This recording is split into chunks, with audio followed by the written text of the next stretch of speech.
Where and when did philosophy actually begin? In ancient Greece, we had a group of thinkers who, for the first time, began explaining things not in terms of myth, but instead through an appeal to reason and argument.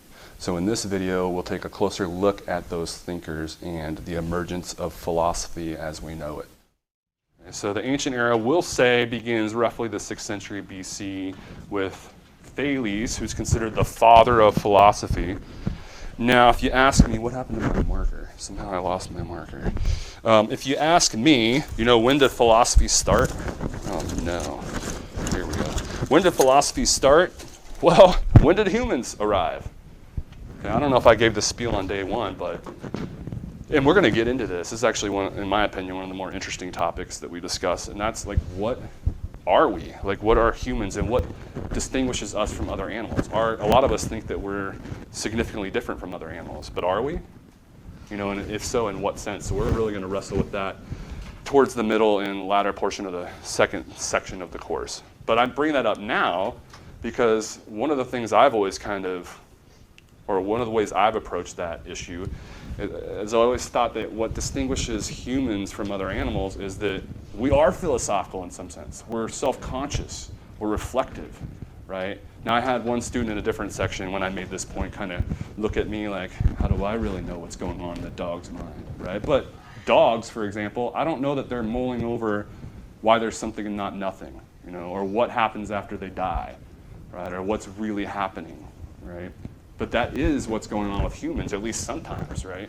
And I think that's literally then one of the defining features of what it means to be human is we do entertain these types of questions. We are self-conscious and reflective, right? So the whole point is, when did philosophy start? Well, when did humans emerge, right? Because I would argue that's when philosophy started.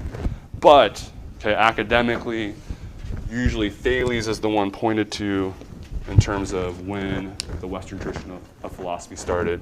And why Thales? Because with him, the suggestion is we turn from, or the ancient thinkers did, they turned from explaining phenomena in exclusively mythological terms usually they turned to what we would call logic or philosophy proper, right?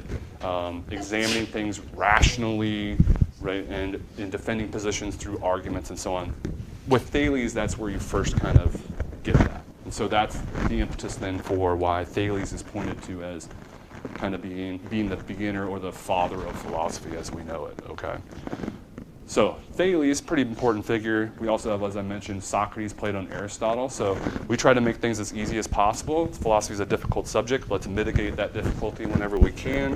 One of the ways that I like to do that is with helpful acronyms, right? So SPA, Socrates, Plato, Aristotle. What's interesting is if you were to poll the average Joe Blow walking down the street, in other words, a non-philosopher, and ask them, can you name a philosopher? Like 99 times out of 100 usually, if they're able to name one, it's going to be Socrates, Plato, or Aristotle. And I've always found that pretty fascinating because these are some of the oldest philosophers as well, right? So, it's interesting to me that the ones that non-philosophers are most familiar with are like the oldest. Now, it does make sense because these guys made huge contributions to the history of philosophy. I see you in 1 second here. They make huge contributions to the history of philosophy, right? So it's not really a surprise that even non-philosophers know these names. And what really stands out about SPA, or Socrates, Plato, and Aristotle, is not only did they make these contributions, but they were extremely long-lasting, right? So what happens throughout the history of philosophy is a lot of times somebody will make a contribution, it'll be significant, but then like 2 decades later, someone else comes along the scene and does something slightly better, and then that first person is completely forgotten, more or less. But that doesn't happen with Socrates, Plato, and Aristotle, right? We're still talking about them 2,000 plus years later. Again, even average everyday people who don't even study philosophy are familiar with Socrates, Plato, and Aristotle. And again, that just speaks to not only the fact that they made these major contributions, but how long-lasting their influence has been. So when you guys become so enamored with philosophy, you're going to want to take other philosophy classes. And so I'll see you in Philosophy 103 next semester, right? Intro to Critical Thinking, a logic and critical thinking course. Half the curriculum, arguably, still stems from what Aristotle introduced 2,000 plus years ago. So again, that just speaks to not only the fact that these guys made these major contributions, but how long-lasting they had been. Okay, so SPA, Socrates, Plato, Aristotle. What's interesting about that order? Anybody know? Exactly, that is the order, right, that they appear on the scene. And so Socrates was Plato's mentor, Plato was Aristotle's mentor. Okay, now I don't know did I mention this already? I don't think I did. So we mentioned why we distinguish all these eras in the first place, right? Because something sort of stands out about each of the eras. Well, what stands out about the ancient era is that nothing stands out, right? So they're kind of the exception, right? What stands out is that they seemed equally interested in everything and that nothing stood out, right? So Aristotle is, again, one I like to point to because he seemingly wrote on everything under the sun. Apparently, supposedly, we only have 20% of Aristotle's original writings that have survived, which is astounding to me. I have all of his writings that have survived at home, and it's like already takes up a bookshelf. So I can't imagine, like, if that's only 20% of his entire writings, like, he must have done nothing but write, I guess. But anyway, the point here was he has books on botany, physics, poetics, Nicomachean ethics, politics, you name it, basically, and he's seemingly written a book on it. So that, again, just speaks to, it's indicative or symbolic of the ancient thinkers in general and how they had seemingly a multifaceted interest in all aspects of philosophy. And another kind of interesting, somewhat parallel theme is that back then in the ancient era, everything was kind of considered a branch of philosophy. So like botany I mentioned, the study of plants, well, that was considered like natural philosophy.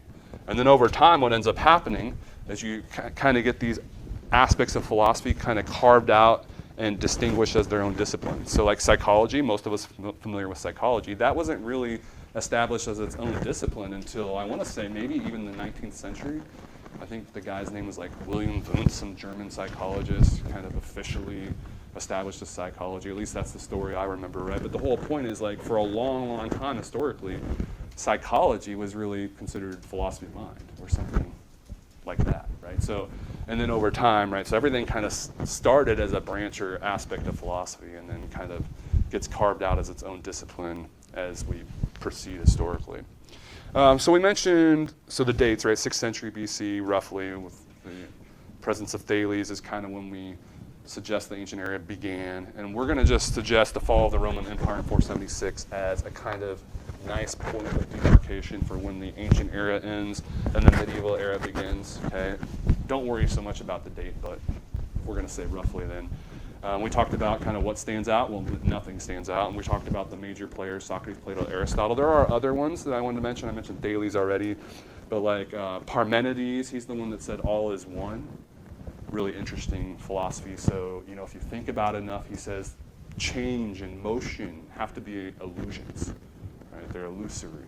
Heraclitus, so kind of like the flip side of Parmenides, he says that all is in flux.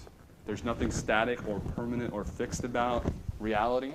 He's the one that famously says you can't step into the same river twice. And you're like, well, what's that all about? Here's the Kansas River. Here it is again. I'm jumping in it, or I'm not jumping in it, right? I'm putting a foot in it 1 second apart. Isn't that the same river? Well, what's his point? It's not actually exactly the same, right? Certain water molecules that were right here are now like, it's not much further downstream, but they're a little bit further downstream. And granted, it's ever so minute, but even the banks of the river have eroded ever so slightly in, you know, that 1 second or whatever. So it looks very similar, but it's technically not the exact same. And so Heraclitus is one that draws our attention to that. All these guys were very influential in the history of philosophy to follow. But like, so for Heraclitus, for example, was very influential in someone like Nietzsche, Friedrich Nietzsche. Who else? I mentioned the Buddha, right? So an acknowledgement of the Eastern tradition there, right? So the Buddha came during this ancient era as well. Socrates, Plato, Aristotle, mentioned those guys. Any questions on the ancient era? These ancient thinkers certainly laid the groundwork and foundation for philosophy as we know it, but philosophy didn't end with them. In the next video, we're going to turn our attention to the medieval era and the thinkers who brought questions of reason and faith to the center of philosophical reflection.